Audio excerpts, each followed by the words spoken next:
I suppose that these papers have inspired some of you to some questions.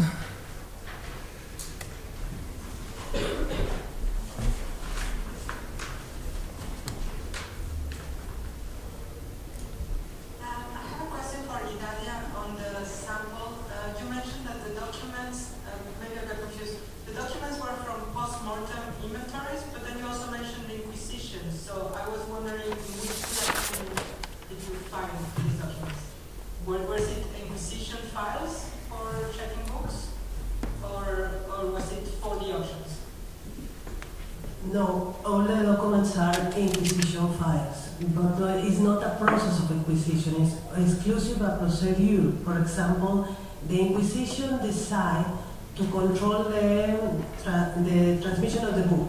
And when the people die, the book sold, and they need to a specific control and establish that the inheritance or libraries or booksellers need to present a list of the books before the sale. Thank you. Other questions? Joran has a question. Oh, yeah, there's a lady there. Yes, I have two questions. My first question is to Helwi and Rindert, so thank you, it was really interesting. And my question is, what do we know about the auctioneering of complete libraries? So sometimes libraries were sold as a complete stock, right? So were those prices just estimations of the whole library, or was every title summed up and at the end you had the exact sum from every title, for every given title?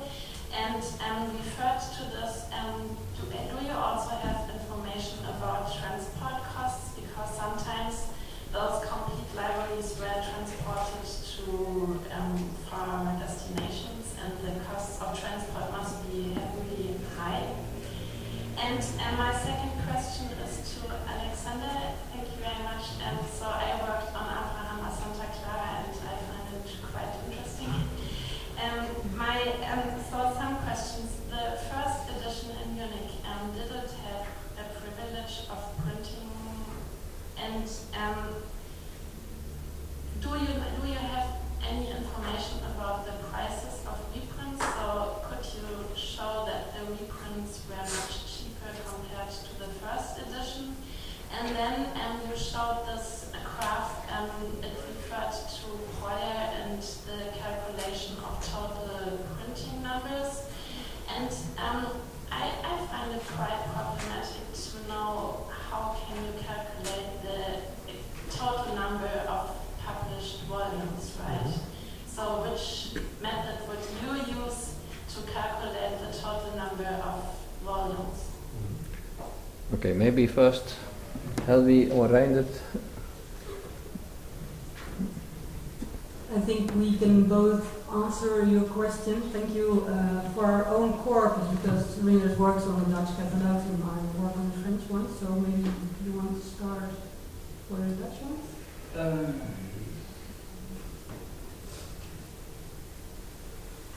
For the Dutch catalogs, they try to sell the library as complete as possible. We do, however, have catalogs of which almost half or even less of all the books at lots were sold. But we also do find the interior of whole libraries, including bookshelves and globes, for example, and other items you can find in the library. So they try, when someone died here, his widow tried to sell almost everything from the library. The question remains, why would you sell a complete library? Why not keep it?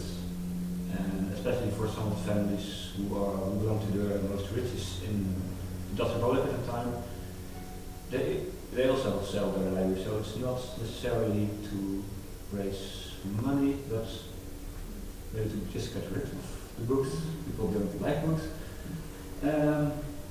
And transportation cost it does occur that someone before an auction stops by and wants to buy a complete library.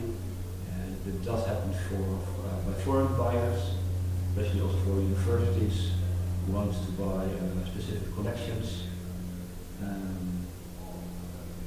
But most of the time, just a lot of different buyers who just bought the books, and you do also read sometimes an archival findings about fines for people who had bought the lots but did not come to collect their books. Maybe for France? Yes, for the French catalogs, I think when the phenomenon really starts to be important at the end of the 17th century, because we work on printed catalogs, and there's also a difference with your sources. So we only look at printed catalogs of private libraries. And you see in France at the beginning, people hope that their library will sell entirely, that there will come some rich person who buys up everything. And that's why in the beginning they are not very specific in the catalogs about the sale conditions. So everyone who is interested can come forward and make an offer, either for the entire library, or if he's interested in specific items, he can also make an offer. But usually you can see in specific copies that are priced, like the example Rindert gave, if the library was sold by auction, because there are different types of sale. You also have people who can make bids in advance, and then you don't get the sale figures. But in case of an auction, you can see that some libraries were really sold entirely, item by item, but others were sold before an auction could take place. So there are different types of sale, and well, the information we have depends on the source itself, but sometimes you can find information on the sale in other sources, and then you know someone like Nicolas Fouquet said in advance that he wanted all the valuable manuscripts. So this part of the library was already sold before the auction started. As for transportation costs, I found not very much evidence. I saw the case of Etienne Baluz, who was a librarian, and he notes the cost of the carriers. So he buys certain books at an auction or a sale, and then you see in his administration that he paid people to transport it, but that was usually inside Paris, so it was not a very high amount. I know of some entire libraries that have been shipped to Poland, but I'm sorry, I don't have any specifications about the cost that there was. So thank you. Alexander has had time to think for an answer about the many questions now. Yeah, thank you for the 3 questions, if I'm right.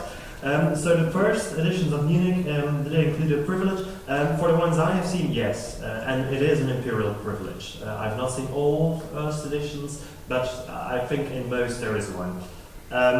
The prices of the reprints, this is indeed a good question, and I would like to research that a bit further. But it's difficult because for the web, for instance, I don't have these sources. Maybe for the Dutch Republic it's a little bit better. But at first I want to look at the records of Plantin and see if he bought different editions. So I already know that he bought some of the Douai editions, or copies from the Douai editions, but maybe also from the Blow and Egmont editions, and possibly also the Munich. So I have to look at that. And then I will probably know more about the prices.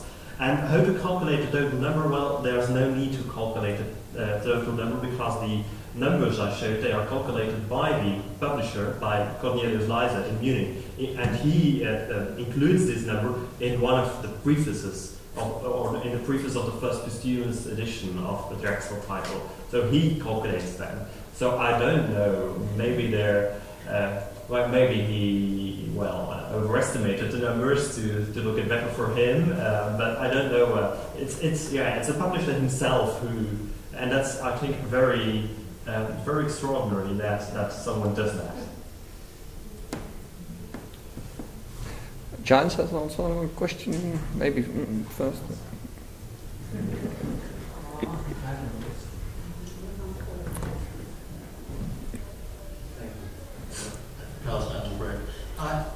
I had a question about the Drexel reprints, and in particular the work you've done on the spacing and the size of the type of text.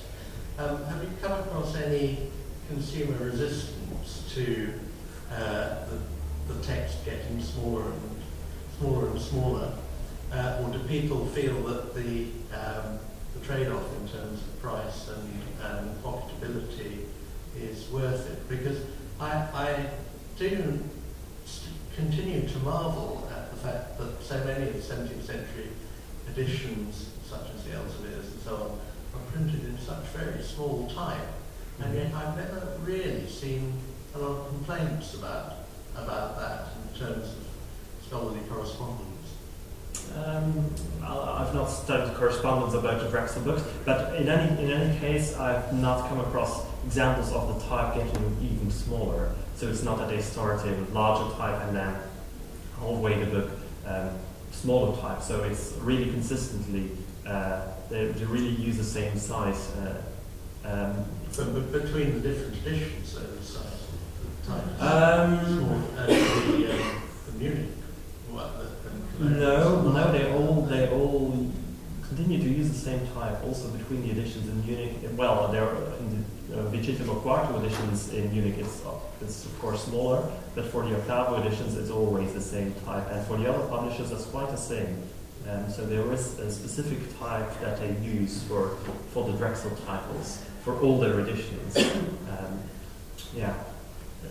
And I don't know of complaints. I think there's just a market for these editions, and that people willing to buy a cheaper Drexel edition or this particular smaller edition, they just know that will be smaller characters.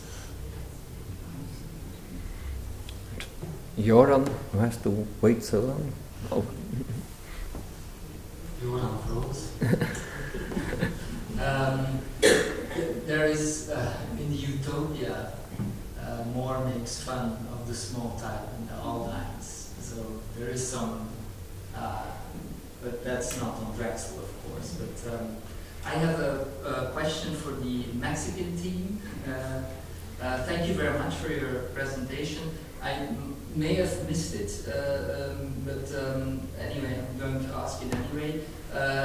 Have you noticed, since there is a quite large quantity of Antwerp imprints, place of publication Antwerp, have you noticed a relationship between prices and places of origin, or prices and place of publication? Yes, we have separate all the information. For example, what cities, what price, what the sample only is a part of the all documents, and yes, we separate the most important cities. But we focus the attention in the local market, because always say the local market is poor and doesn't impact in the consumers. But this information change the rules and change them, also the prices. But for example, there are interesting auto-reproduction, no, that you see in a specific group of interest. For example, lawyers and medicines, or doctors, or some kind of lawyer, no, they are interested in this kind of book. Yes, sir. Because I ask, obviously, I would tend to think that those prices for Antwerp editions would be higher, of a higher rank, and more expensive, and cater to higher levels in society. Okay. Well, it depends, because the group of interest, for example, the lawyers, doesn't see this information. This part of for example, is an old book and is interesting for the price. But in other cases, for example, doctors, specifically I see this edition with the better conditions. Because, for example, the title page is beautiful and great. That need this kind of characteristics for the price. If you lose the title page, it's not beautiful issue. It's not the problem of the whole, because they lose the title page. But yes, it's a question that is important of our investigation, but we don't finish to process all the information. If I may, perhaps. Yes, okay. Just the time. Yeah, a remark. Perhaps I misunderstood, but for the Dutch team, who came before the Mexican team, I think you mentioned that at the beginning that the phenomenon of auctions, book auctions, second-hand auctions, increased towards the beginning of the 18th century, and that it became a much larger phenomenon. But I think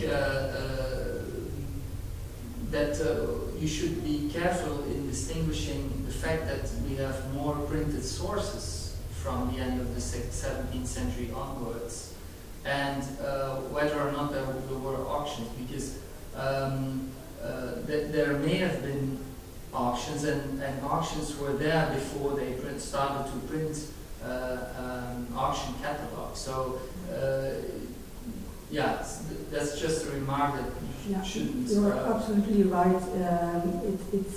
We work with the catalog, so the remark was more based on that we have more catalogs, and it's even a remark more based on my research for France than for Rindert's research on the Dutch catalogs. And in France, indeed, you already find in the 16th century book sales, evidence of book sales, but it's only in the course of the 17th century that they start to print catalogs. Exactly. Yes, you are exactly right. There are two different things. Yes. Okay. Thank you very much. There was a question over there. You had a question? Question is for example. You give a picture that it is an easy business to reprint. Can you speak in the microphone, please? Yeah. So you give a picture that it is an easy business to reprint the author, but is there not the nil obstat of the order, the Jesuit order, that is necessary from Rome? So it can be a long-standing business. Yeah, so the Drexel books, at least those in the Low Countries, are printed. They, of course, need an approbation by the local ecclesiastical censor, and they all have that. And second, for most of these editions, they're also privileges granted by the provincials of the Jesuit order, because in the Low Countries, the Jesuit order was allowed to issue its own printing privilege, and I think this is the only order that was granted such a favor. So they are printed with the consent of the local Jesuit order. But of course, the local provincials don't think economically. They just want to publish as many as possible Jesuit books. They don't. Well, it's not their intention to help the Munich publishers also, and say, can it be published here because there's a privilege in Munich? I don't think they think like that. It's just, the Jesuit book will be printed. Another one, let's approve that and grant a privilege for that. So these are reprints, but no illegal issues or reissues. They're perfectly legal in all ways. So. Yeah, I believe that the nihil obstat has more to do with the contents of the books than with the fact that it is a privilege for an economical privilege. And also in these reprints, not only in these ones, but in others too, it's just enough to include the Munich approbation. So if there has been by the local censor in Munich an approbation granted to a book, then you can also include that here, and then the local censor would just say ita est or something like that, just confirm what has already been stated by his colleague elsewhere. Thank you. There is time for one more question. Here in front. I've got a question for do you know what happens to the books that aren't sold at the sales? So yeah, we have lots of books, and you just said that lots that aren't sold.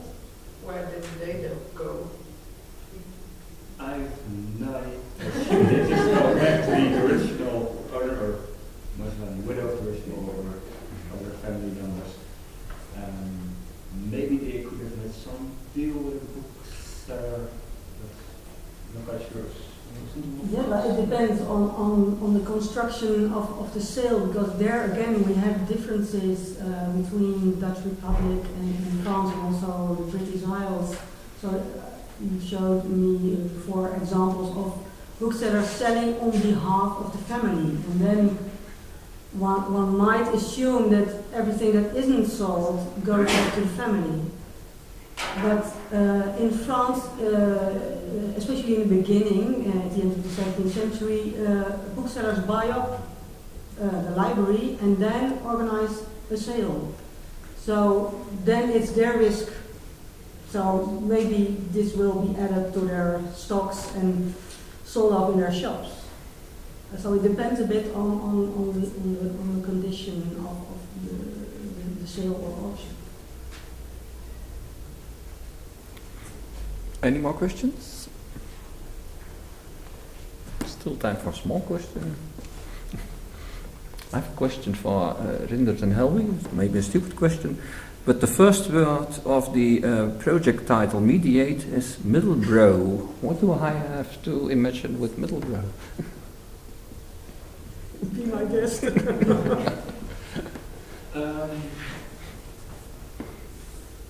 The start of the project was to determine what kind of books were read in the 18th century, what were the true bestsellers of the 18th century. Did people read, everyone read Voltaire or Rousseau, or did they read something else? The answer is they also read most of the time just orthodox theologian works most of the time.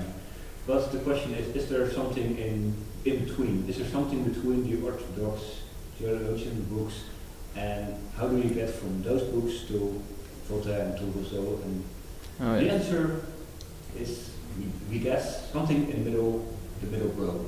Okay, and you want to discover that in the auction catalog? Yeah. Yeah, it was in fact at the basis of the project a hypothesis about female authors middling the ideas of enlightened philosophers like Voltaire and Rousseau to a broader and maybe more traditional public. So we use it as a heuristic tool because it is an anachronistic concept in a way, but we try to use this concept to get a hold maybe on this question, is there a middling kind of literature? But I must confess, until now, we have mostly been busy with collecting our material and studying our sources than with interpreting what's in our sources. This will be for the second part of the project, I guess. Okay, I'll be patient. Okay, then I want to thank the speakers once more for their very interesting papers, and the people who contributed to the discussion, of course, also.